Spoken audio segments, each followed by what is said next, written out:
Hello and welcome back to my channel. It's your girl Natural Housewife Vivian, and in today's video we're going to talk about mastering your childcare search. So I have been in the field of childcare for the last 13 years. For some people that's a lot, and for some people that's not a whole lot. I have worked with people who have about 30 years of experience, so I'm always learning even though I have 13 years in. So like I said, I'm 7 months pregnant, and since I do work in the field, I do not necessarily need to do a childcare search, but I thought it would be a great resource video for those of you who do need to start looking for childcare, whether you are expecting or whether you're just looking for childcare and it's time for you to go back to work and you've been home for a year with your child, or whatever your situation is for however old your child is. I hope that this video is a resource for you. So let's hop right in. So when you're touring, one of the things that you want to look for is cleanliness of the building. With that, you also want to ask what the policy is for things like cleaning mouth toys. How often does the laundry get laundered? How do they handle soiled clothes? Are they able to wash them at the center, or do they get sent home? How do they handle accidents and incidents that have to do with blood? You want to know that the staff is equipped to handle such things, because in a childcare environment, germs are everywhere. So you definitely want to know that the staff is well aware and can handle anything that has to do with blood or bodily fluids, and making sure there isn't cross-contamination, especially on the high end. I mean, colds are gonna happen, things like that, but you want to know on a day-to-day, how do they work to minimize that. So another thing you want to look for is staff and child interaction. So you want to make sure that your children are being engaged with, or well, not your children. If you're on a tour, you want to make sure the children that you're observing are engaged with. Are the staff down on the child's level, and are they engaging with them in a positive way? And if they're not, that's something for you to think about. You don't want to skip over things like that.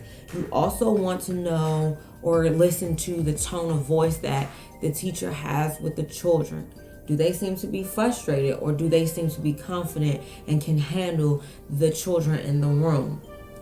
So that's typically on a touring aspect. Another part of touring you want to ask about is if the center is accredited. I am only aware of two types of accreditation, and that is NACCE accreditation and the NAC accreditation. And I'm most familiar with NACCE because the centers I worked in back in Maryland were NACCE accredited, and here in North Carolina they are mostly NAC accredited. So I can do a whole nother video explaining what NACCE is and what NAC is and how it best helps your child. So that's not to say that there are centers in North Carolina that aren't NACCE accredited. I have just not worked in any of those, so I'm not familiar with NACCE being the top standard in North Carolina over the NAC. So it does depend on what state you're in. You want to also do a policy check, and the four policies you really want to check for are discipline, feeding, sleeping, and their sick policy. You want to know how they're able to handle difficult behaviors, or challenging behaviors, should I say, whether it's with your child or another child. You want to know that the staff have the ability to teach your child right from wrong in a healthy manner, and not just separate them from the group if they do something wrong, not just isolate them, because a lot of times that's not going to help the child get better or grow better. And then for your feeding policy, you want to know what you can and cannot bring into the center. If it's a center where they just supply all the food and they do not want you to bring anything to the center, you need to know that. And then and also that if you're vegetarian or if your child has an allergy to milk, that they are able to substitute that since you're not able to provide that. You also want to ask what their sleep policy is.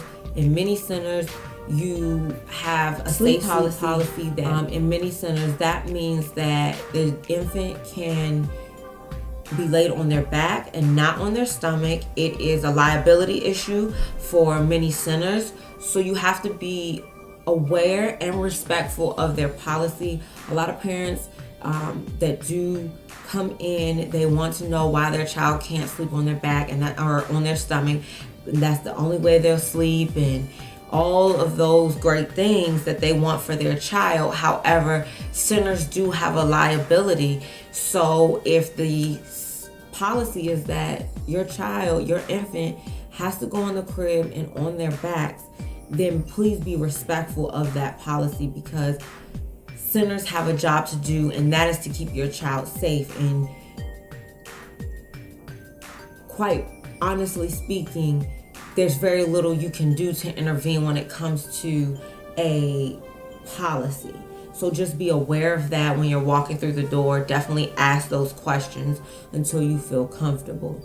And then you also want to know what the sick policy is. Many centers go by at 100 degrees, you don't have to go home, or you don't have to come pick your child up. But once they hit 101, then that's when they need to be picked up, because usually at the 101 marker, it's more going on than just teething, or maybe just more than teething, more than just a low temp and diarrhea. Usually a 101 means something else, like a virus is beginning to happen. And it could be on its way in or on its way out. Just depends on when that temperature was noticed. On to the least restrictive environment. So there are some centers who have swings, bouncy seats, and boppies that they let the children sleep in. And those are all fine and great and cute, typically for home. Typically, like I said, some centers may have these things, but the centers who don't, they're usually focusing on having a least restrictive environment. And what that means is that they want the environment that's best for your child to develop them appropriately. So if your child is at a center and they're spending the majority of their time in a swing set or in a walker, or anything that's really restricting their true movement to utilize their ability to pull to stand or to begin crawling, then once they hit the 12-month to 14-month marker, and they're supposed to typically be walking or showing those signs, and they're not, it's usually because they have been restricted in some way, shape, or form. So you want to be careful when you're touring these facilities that they are supporting a least restrictive environment. However, that is not to say that the centers who do have them don't utilize them in the correct manner, but you do have to be careful that that is what they're doing, using them in a correct manner, not having your child restricted for the majority of the day, and that they do have the time to be free and move around on their complete own. Another aspect of touring you want to ask about is about the curriculum. You do have play-based curriculums. You also have one curriculum that is called creative curriculum, and that is something I can also break down in another video. I can do a curriculums video, just letting you all know snippets of the difference between things like play-based, creative curriculum, and Montessori curriculums. And there's one other that escapes my mind. I will put it down in the description box. But you just want to know, going into these centers, how they align most with what you want for your child, so that when they come home or they go to school, however you want to look at it, both environments merge at some point. I'm going to end with 3 tips, and this is more so, this is when you're touring, yes, but even more so once you enroll. And the 3 tips are: communicate with your child's teacher or your child's potential teacher. At least before you begin, you want to at least be somewhat comfortable with the teacher that your child will be with upon enrollment. So you want to make sure that once you enroll, you continue that communication. So often I see where parents or the teachers will pull back. But remember, this is your child and you want the best for them. So always being in communication with the person who is providing care, whether that person is a teacher, a babysitter, or your mama or your daddy, or whoever is watching your child while you're working or running errands or what have you. You always want to have that line of communication open. And the second thing has a healthy menu. That is something you want to get on the tour, and that way you can know if you can provide your child's food items or not. I did talk about that earlier in the video. So just make sure that you have the details of what that looks like, and then also get a menu. If they do provide any portion of food, you want to know that it is on par with what you provide with your child at home, period.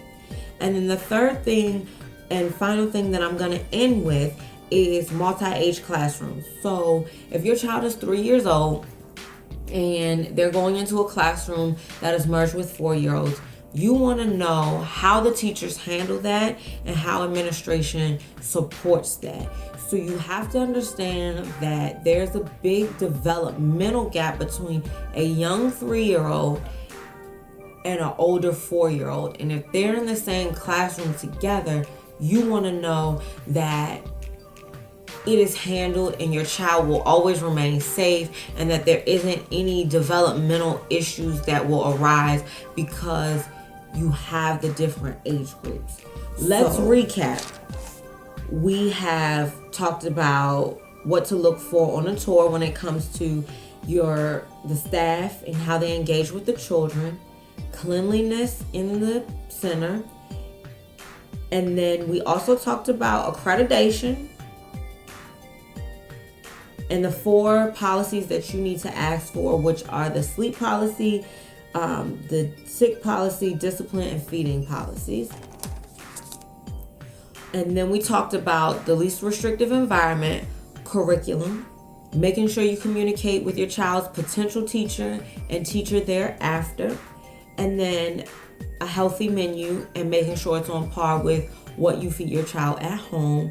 And last but not least, how multi-age classrooms will be run if you are enrolling your child in a multi-age classroom. Okay?